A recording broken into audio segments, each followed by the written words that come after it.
এখন বাজে রাত ঠিক 11:50 আর আমার বন্ধু আমাকে ফোন করে এই যে পিছনে আমার পুকুরটা দেখতে পাচ্ছ, এই পুকুর পাড়ে এখানে রাস্তা, এখানটা আমাকে আসতে বললো। হঠাৎ জানি না কী কারণ, তো আমি সেখানটা এসেছি আর বন্ধুর জন্য অপেক্ষা করছি।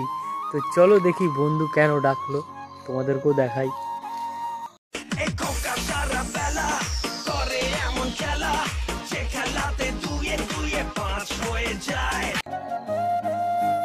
বন্ধু চলে এসছে, জানি না কি কারণে আমাকে এত রাতে ডেকেছে।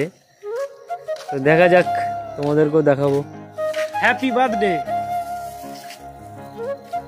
সত্যি অবাক হয়ে গেলাম, এত রাতে এই প্রথম জীবনের লাইফে প্রথম 12টার সময় কেউ আমার বার্থডে সেলিব্রেশন করছে, কেক নিয়ে এসছে। কেউ নেই, দেখো চারিপাশে কেউ নেই, কেউ নেই। আমি ভাবতেও পারিনি যে এরকম একটা সত্যি গিফট পাবো। আরেকটা গিফটও পেয়েছি আমার লাইফে। আমি আমার লাইফে আরেকটা গিফটও আজকে পেয়েছি, সেটার জন্য থ্যাঙ্কস বলবো। আমার একটা বন্ধু আছে, আমার কলিগ বলতে পারো, সৌম্য বলে একটা বন্ধু আছে কাটোয়া বাড়ি। তো ওর জন্য মানে আমি আমার জীবনের আরেকটা খুব ভালো জিনিস পেয়েছি। তো আর এই বন্ধুটার জন্য যেটা তোমাদেরকে দেখালাম, ঠিক আছে, ও আবার বার্থডে সেলিব্রেশন করার জন্য রাত 12টার সময় কেক নিয়ে এসে আমাকে ফোন করেছে। আমি এখানে এসে দাঁড়িয়ে রয়েছি। তো চলো সেলিব্রেশন করি, বন্ধু যখন নিয়ে এসছে।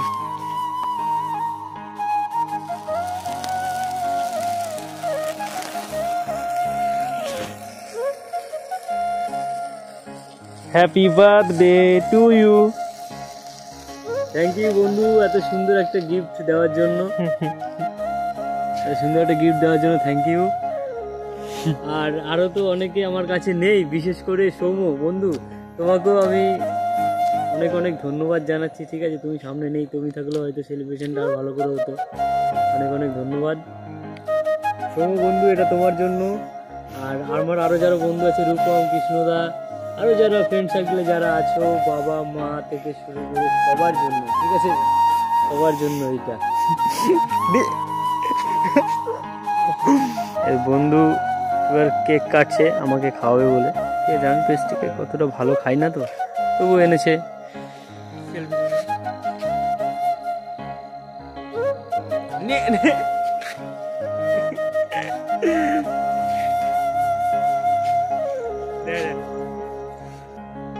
দেখো, এতগুলো ব্লগ করেছি, ইউটিউবে ছেড়েছি, ফেসবুকে ছেড়েছি। এই ব্লগটা আমার লাইফে সব থেকে বেস্ট ডিসেম্বর কেটেছে আমার লাইফে। মানে কি বলবো, আমি মুখে বলতে পারছি না, কথা ভাষায় আমি প্রকাশ করতে পারছি না। সত্যি সত্যি তোমাদের সবাইকে অনেক অনেক অনেক ধন্যবাদ। এটা আমার লাইফের সব থেকে বেস্ট ব্লগ। এটা স্মৃতি হয়ে থাকবে আমার ফেসবুকে। যতদিন আমার এই ফেসবুক আইডি আছে, আমি আছি, ততদিন এই ব্লগটা থাকবে। মানুষ হয়তো সারপ্রাইজ পায় একসাথে, হয়তো একটা পায়, বাট আমি একসাথে দুটো সারপ্রাইজ পেয়েছি। তোমাদের সাথে শেয়ার করি। প্রথমে আমি একটা আজকে জব পেয়েছি, আমার জয়েনিং লেটার এসছে। আর দ্বিতীয়ত তোমরা দেখতেই পেলে যে আমার বন্ধু আমাকে রাত 12টার সময় ফোন করে ডাকলো। জানতাম না আমি কি কারণে, হঠাৎ তো দেখলাম কেক ঠেক নিয়ে এসে সেলিব্রেশন করলাম। তো এই দুটো কারণে আমি সব থেকে বেশি খুশি আমি। আর আমার সাথে আরও বেশি খুশি কে জানো? আমার বাবা আর আমার মা। তো টাটা, ব্লগটা এখানে শেষ করছি। ভালো থেকো সবাই, গুড নাইট।